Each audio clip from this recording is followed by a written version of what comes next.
Hi, I'm Lucy from Study Work Grow, and I'm really excited you're here because we're going to be talking in this presentation about a really important topic, and that's senior subject selection.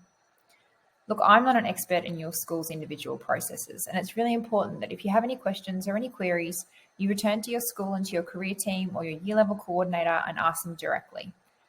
What we are going to cover are my insights into subject selection. We've done a bit of research, look at what we found, and we're also going to look at what we've been seeing happening in terms of future pathways. So we know that subject selection is really important. The choices that kids make in Year 10 will have an impact on their experience of Year 11 and 12, and it will also impact on what they're able to do once school is over. I often talk about subject selection because it's linked to everything else. We see the impacts of subject selection in things like university or vet applications, as well as in areas like student mental health, which means it's important to be purposeful and evidence-based in our approach. So it's really important that we revisit subject selection in light of a couple of key changes that have taken place over the last few years. The world of work looks pretty different now to how it did just 5 or so years ago, and this may mean that you need to rethink the pathway you were working towards. And the other thing to think about now is that you have more options and pathways to choose from. Previously, most students went for one of a few pathways, and those that went to university mostly used their ATAR to get there. Now, only around a third of students actually use their ATAR, and the rest use things like their Year 11 and 12 results to prove their ability. This means we need to think a bit differently about how we choose our subjects. We've collected our research into the report into subject selection. And we did this because we wanted to see what the evidence was showing us about the impact of subject selection on young people. We started by analysing the how and the why behind their decision-making processes.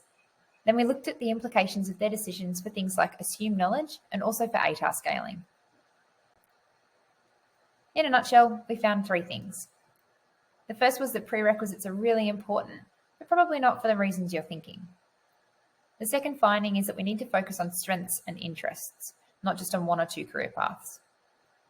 And the final key finding is that we need to work on supporting students to keep their options open. I'm now just going to go through each of these in a little bit more detail. So I often find that the conversation about subject selection can start and end with prerequisite subjects, particularly for those students who are focused on a university pathway. Over the years, we've seen the majority of universities move away from prerequisites. But when we looked at why they did this, it became clear that it was more about boosting university enrolment numbers than that it was because the students no longer needed the knowledge they're going to gain from that subject. Prerequisites and assumed knowledge requirements exist because students are expected to have that foundational knowledge before they start their degree. They're going to need it to keep up.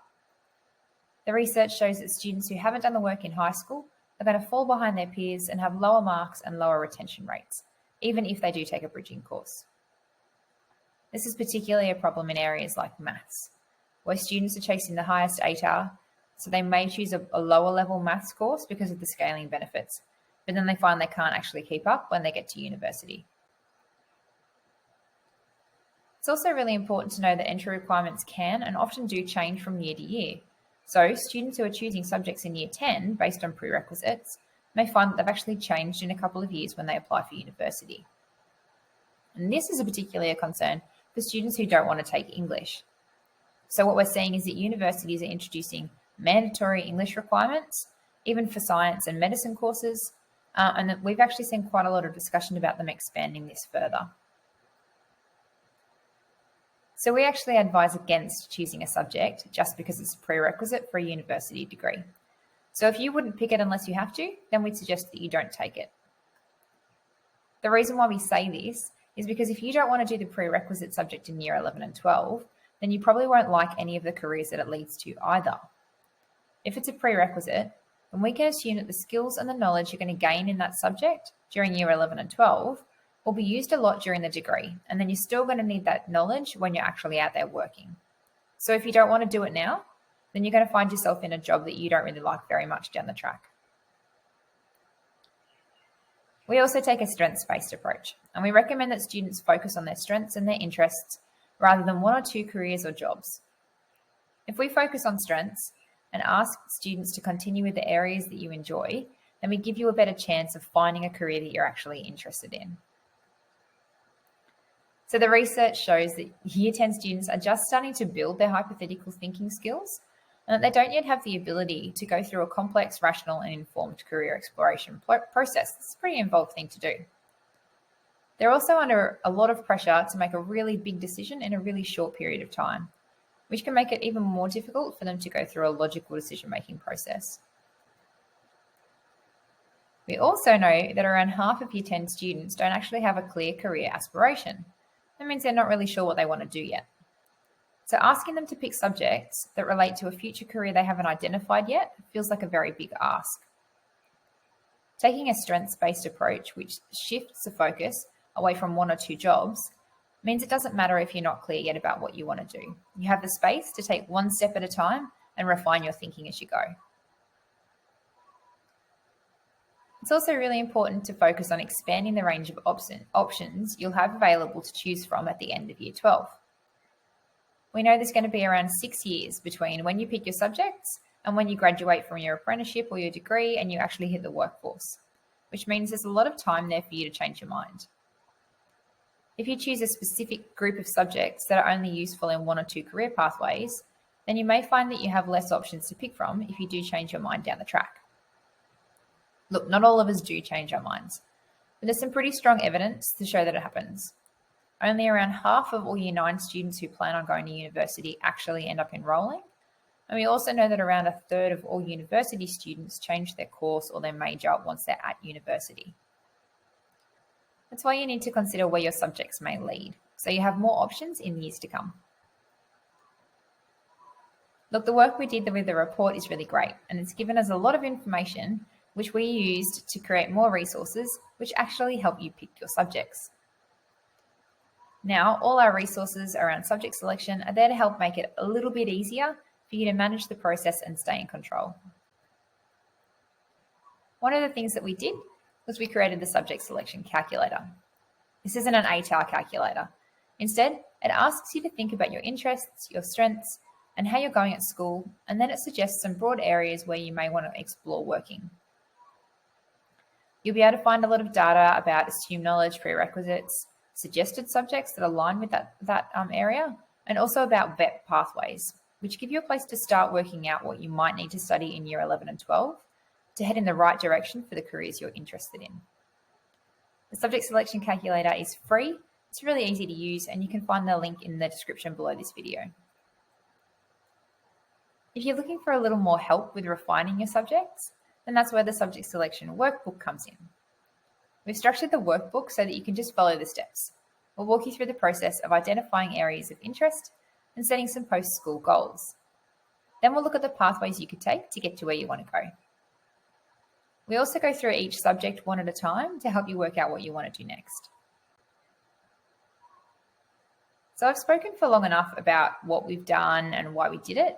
And I just wanted to take a minute to talk about some more recent developments which have had a pretty big impact on subject selection. So one of the things is that we've seen early entry programs becoming much more of a big deal over the past few years. And it really feels like they've exploded this year. I'm talking to schools where 30% of last year's Year 12 cohort have actually gotten into university with an early entry offer. And we're seeing more demand for our early entry resources. So we need to talk about how that has implications for subject selection. So we're going to go through an example. Let's pretend you're a student who loves history, English and debating, and that you want to get a job that lets you help people. You could look at studying something like this, which is a Bachelor of Laws combined from the University of Newcastle. It has a minimum selection rank of 92 with a median selection rank of 97.8. So to feel safe, you'd need to be aiming for a 96 or a 97. This same degree is also part of the University of Newcastle's Subject Spotlight program. This means that as long as you get a band 4 or above in English or English Advanced, and you score the required mark in one of the other nominated subjects, so for this degree, you'd be needing either English Extension 1 or 2 or Legal Studies, then you can get in. There's no additional application, there's no other requirements to meet, you just need to meet the marks in English and then one of those other 3 subjects to be able to guarantee your entry. This means that as a student in Year 10 selecting subjects, if this was a pathway you were interested in, you need to really strategically consider which subjects you choose so that you maximise your chances of either scoring a high enough ATAR or scoring highly enough in one of those 3 subjects to get through. We also need to talk about bonus points or adjustment factors. Whatever you want to call them, they've got a really big impact on subject selection.